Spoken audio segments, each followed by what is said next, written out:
राधे राधे, जय गुरुदेव। आज बहुत ही विशेष बात आप सबके साथ करनी है कि जीवन में त्याग आता कब है।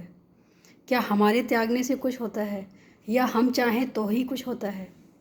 मुझे लगता है कि जो हम जीवन में सीखते हैं उसके मुकाबले तो ना ही कोई हमें किताब सिखा सकती है और ना ही कोई हमें ऐसी कोई क्लास सिखा सकती है, ना ही हमें कोई बड़ा सिखा सकता है, ना ही हमें कोई और कहीं और से सीखने को मिल सकता है।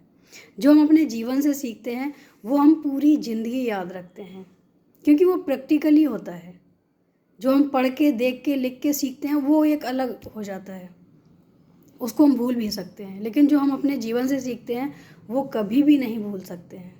और हो सके जो समझते भी हैं और जो ज़्यादा सीखते हैं तो वो दूसरों को समझाने की कोशिश भी करते हैं कि आगे चल के इसका ये रिजल्ट है, तो हमें क्या करना चाहिए, क्या नहीं करना चाहिए। तो जीवन में अगर त्याग आता है तो जब भी आता है जब हम मजबूर होते हैं कहीं ना कहीं। अगर हम चाहें तो त्याग आ ही नहीं सकता, और त्याग आ भी गया तो वापस फिर कभी ना कभी ऐसा मोह ममता में फंस जाते हैं जो शायद निकल पाना मुश्किल हो। लेकिन अगर समय के अनुसार आया त्याग तो फिर हालातों से जो त्याग आता है वो कभी भी वापस नहीं जाता है, क्योंकि उससे हमने बहुत कुछ सीखा है। ऐसे ही एक बार की बात है, हमसे हमेशा ही लोग कहते थे कि हम अपने ऊपर बहुत ही ज़्यादा खर्च करते हैं, और ये बात सच भी है कि जितने लोग हमसे जुड़े हैं वो सब जानते हैं कि हम अपने ऊपर बहुत खर्च करते थे। हमें ये नहीं लगता था कि हमारे ऊपर कितना पैसा जा रहा है, सिर्फ अच्छा दिखने के लिए। और ये अच्छा सिर्फ इसलिए नहीं कि लोग हमारी तारीफ़ करें, हमें खुद ही पसंद था कि हम अच्छे दिखने चाहिए कैसे भी करके। इसलिए नहीं कि हम बाहर जाएं तो हमें कोई तारीफ़ करे या हम किसी से मिले तो हमारी कोई तारीफ़ करे। लेकिन हाँ, एक मन की इच्छा ज़रूर थी कि हमें अच्छा दिखना है, इसलिए हमें जो भी करना पड़े हम करेंगे, और हम करते भी थे। इस चीज़ से हमारी माँ बहुत दुखी रहती थी, हमें बार बार समझाती थी, लेकिन हमें समझ नहीं आई। हमें लगता कि हम जिस माहौल में रहते हैं उसमें अगर हम ऐसा कर रहे हैं तो कुछ गलत नहीं हो रहा है। हम अपने ऊपर ही खर्च करते थे जो भी करते थे। लेकिन एक समय जब ऐसा आया कि जब हमें पता चला कि शरीर भी हमारा साथ नहीं देता है जब हमें ज़रूरत होती है, तब हमें ऐसा लगा कि जितना भी हमने अब तक अपने ऊपर पैसा बर्बाद किया है वो सच में ही व्यर्थ गया है, हमें नहीं करना चाहिए था। ये अगर पैसे को कहीं और हम इस्तेमाल करते, कहीं और हम सेवा भाव में लगाते तो शायद वो काम आ जाता। अपने लिए किया हुआ सब पैसा बर्बाद हो गया, धन बर्बाद हो गया। तो हमें जब समझ आया, जब हमने इस शरीर की कीमत को समझा कि शरीर हमारा कुछ भी नहीं है। हम सच ही कहते हैं महापुरुष कि ये सिर्फ एक कठपुतली की तरह है। ऊपर वाला नचाना चाहता है वैसे तो नच सकता है, लेकिन अगर हम चाहें तो ये कुछ भी नहीं हो सकता है। हमारे चाहने से कभी कुछ होता ही नहीं है। इसलिए हर चीज़ को छोड़ के, त्याग के सिर्फ एक चीज़ सीखनी चाहिए कि जो हो रहा है वो अच्छा हो रहा है। क्योंकि हमारे हाथ में जब कुछ है ही नहीं तो हम कर भी क्या सकते हैं। हमें तो सिर्फ सोचना मात्र है और आगे बढ़ते रहना है। अगर हम ऐसा नहीं सोचेंगे, हालात को बदलने की कोशिश करेंगे, तो शायद हम अपना समय भी व्यर्थ करेंगे और हम अच्छा सोच भी नहीं सकते आगे। हमें हमेशा यही सोच रखनी चाहिए कि शायद हमारे हाथ में होता तो हम बदल पाते, लेकिन हमारे हाथ में तो कुछ है ही नहीं। जो हो रहा है वो होगा ही, तो जो होगा उसमें हम कुछ कर नहीं सकते हैं, तो उसकी हमें चिंता भी नहीं करनी चाहिए और आगे बढ़ते रहना चाहिए। और ये जो त्याग जब आया हमारे जीवन में, ऐसा आया कि अब हम अपने ऊपर 1 रुपये खर्च करना भी व्यर्थ समझते हैं, क्योंकि हमें लगता है कि जो हम पैसा बर्बाद करते हैं ये हम किसी और काम में ला सकते हैं, हम किसी की मदद कर सकते हैं, कुछ कर सकते हैं। ऐसा हमारी माँ भी सिखाती थी हमें, लेकिन हमें उस समय समझ नहीं आई ये बात।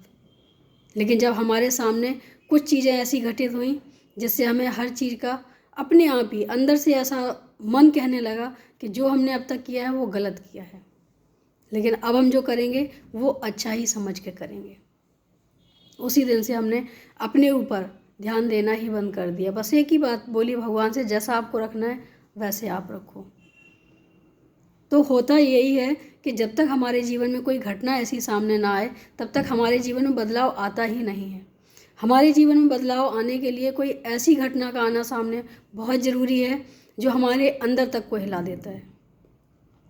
और जब ऐसा आता है टाइम, वही टाइम होता है जो हमारे जीवन में इतना परिवर्तन ला देता है जो हमें खुद भी पता नहीं होता है कि हम इतना बदल सकते हैं, या हमारे अंदर इतनी क्षमता भी है, हम ऐसा भी कर सकते हैं। ऐसे ही एक बार की बात है, जब आज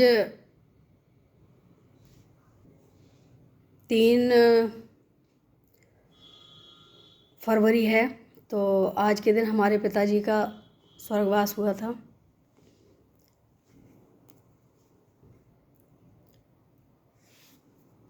और वो हमारे सामने थे, और उस समय हमें लग रहा था कि कोई हमारी सांसें निकाल के उनके अंदर डाल दें। उनका जीवन हमारे जीवन से कहीं महत्वपूर्ण है। उस समय हमें कहीं ऐसा कोई नहीं दिखा जो हमारा ये संकल्प पूरा कर सकता कि मेरी सांसों के बदले उनकी सांसें चलने लग जाएं। उनको खड़ा करके हमें उस जगह लिटा दिया जाए। इस घटना ने हमें अंदर तक तोड़ दिया। तब जाके हमें पता चला कि इस शरीर का भी कोई अस्तित्व नहीं है। अगर अस्तित्व है तो सिर्फ और सिर्फ कर्मों का है। जैसा हम करेंगे, अच्छा या बुरा, वही रह जाना है, बाकी सब व्यर्थ का ही है। उनके जाने के बाद बहुत दिनों तक तो हमें यही समझ नहीं आया कि हमें करना क्या है। फिर कहीं ना कहीं हमारे पूर्वजों की ही प्रेरणा रही होगी,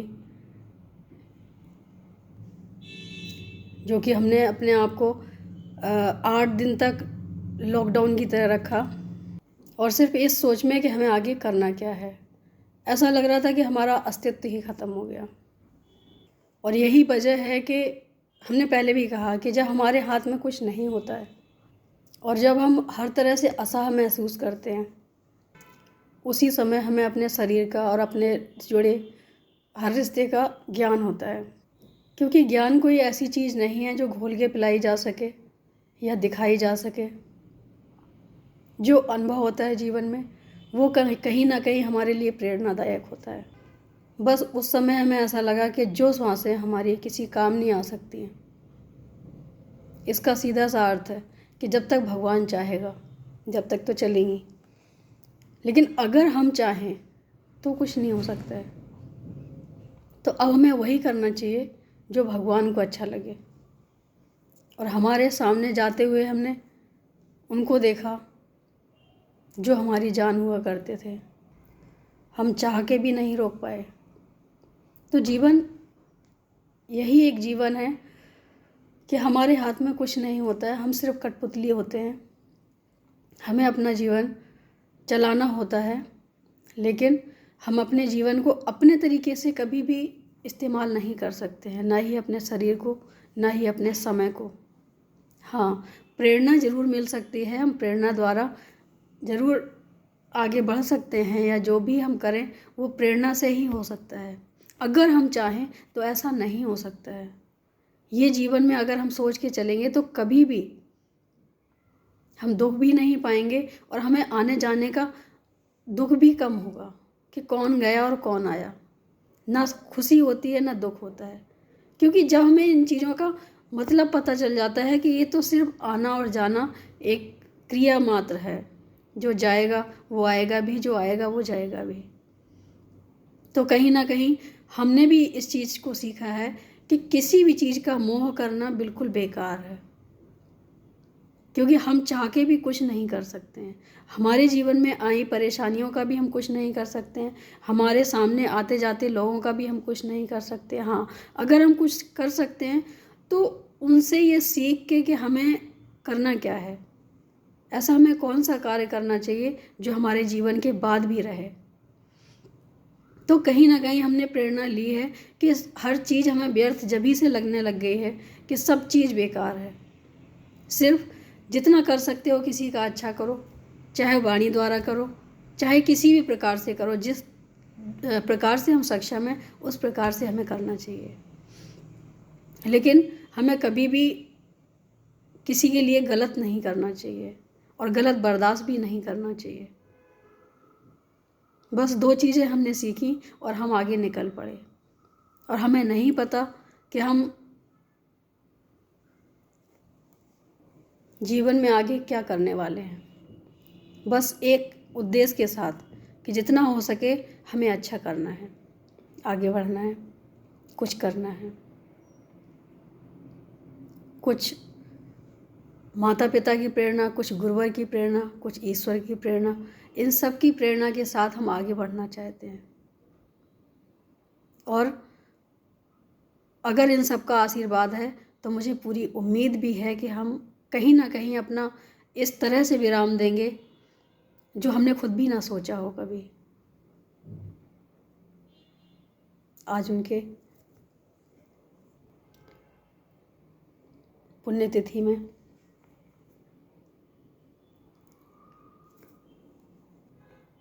यही भाव अर्पित करना चाहेंगे और यही प्रेरणा उनसे चाहेंगे कि ऐसे ही आशीर्वाद उनका बना रहे और हम आगे बढ़ते रहें। राधे राधे, जय गुरु।